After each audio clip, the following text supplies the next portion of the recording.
आचार्य प्रशांत। आचार्य प्रशांत को कोई अद्वैत वेदांत में निहित आध्यात्मिक गुरु कह सकता है, या कोई उन्हें दुनिया की सभी आध्यात्मिक परंपराओं का सबसे समकालीन प्रतिनिधि कह सकता है। समान रूप से कोई उन्हें पूर्णता, मूल और किसी भी परंपरा से परे कह सकता है। लेकिन उन्हें जानने का सबसे उपयुक्त तरीका उनके काम के जरिए होगा। उनका काम करुणा पर आधारित है और खुद को विध्वंस के रूप में व्यक्त करता है।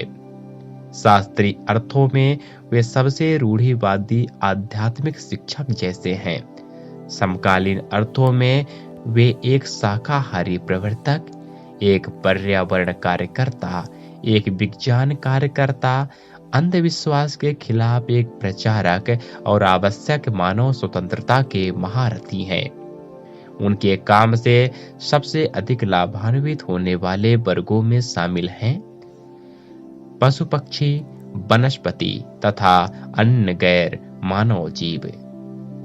आज के समय में पशु पक्षियों तथा वनस्पति को सबसे बड़ा खतरा मानव जाति के अज्ञान से है। मनुष्य का पर्यावरण के प्रति यह अज्ञान मूलतः स्वयं के शरीर तथा मन के अज्ञान से पैदा होता है। अतः मनुष्य के मन का सुधार ही प्रकृति को बचाने का सबसे उचित उपाय है। यह कहा जा सकता है कि आचार्य प्रशांत के कार्यों की वजह से लाखों जानवरों की जानें बची है, विशेष रूप से उन जानवरों की जो आमतौर पर भोजन के लिए मारे जाते हैं, जैसे मुर्गा, बकरा, भेड़, गाय, भैंस, मछली आदि। इसके अतिरिक्त बड़ी तादाद में जंगली जानवरों की जानें भी बची हैं। आचार्य जी के प्रयासों से प्रेरित होकर लाखों लोगों ने शाकाहार अथवा विशुद्ध शाकाहार को अपनाया है तथा एक सजग जीवन शैली अपनाई है, जिसमें पर्यावरण के प्रति जागृति तथा न्यूनतम कार्बन पद चिन्ह का प्रमुख स्थान है।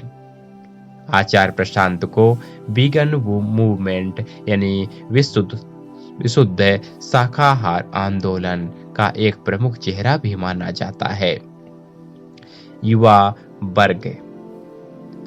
आज का युवा, विशेषता भारत का युवा वर्ग, घर, परिवार, समाज, मीडिया, आर्थिक व्यवस्था इत्यादि से संस्कारित होने के कारण भिन्न भिन्न चुनौतियों का सामना कर रहा है। इस वजह से उसके सामने शारीरिक संबंध, प्रेम, अस्तित्व इत्यादि को लेकर तरह तरह की दुविधाएं खड़ी हो गई हैं।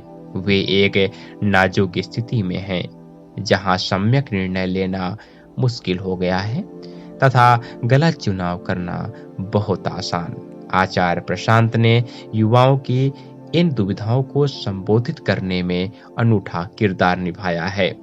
देश के कई युवा आचार्य प्रशांत के शुक्रगुजार हैं कि उन्होंने अहम मौकों पर उनका मार्गदर्शन किया है और घातक निर्णय लेने से बचाया है। महिलाएं। दुनिया भर में, खासकर भारत में, महिलाओं को मानव जाति का एक अशक्त अंश समझा गया है। हालांकि सामाजिक, राजनैतिक तथा आर्थिक नीतियों के माध्यम से उन्हें सबल बनाने की कोशिश की गई है, लेकिन आंतरिक अस्पष्टता एवं स्वायत्तता की गैर मौजूदगी में यह प्रयास सफल नहीं हो सके।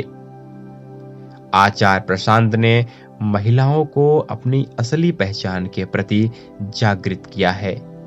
उन्होंने यह दिखाया है कि न तो वे शरीर मात्र हैं और न ही केवल एक समाज संस्कृत मन। स्कूली बालिकाओं से लेकर अधेड़ उम्र की गृहिणियों तक आज अनगिनत महिलाएं आचार्य प्रशांत की शुक्रगुजार हैं।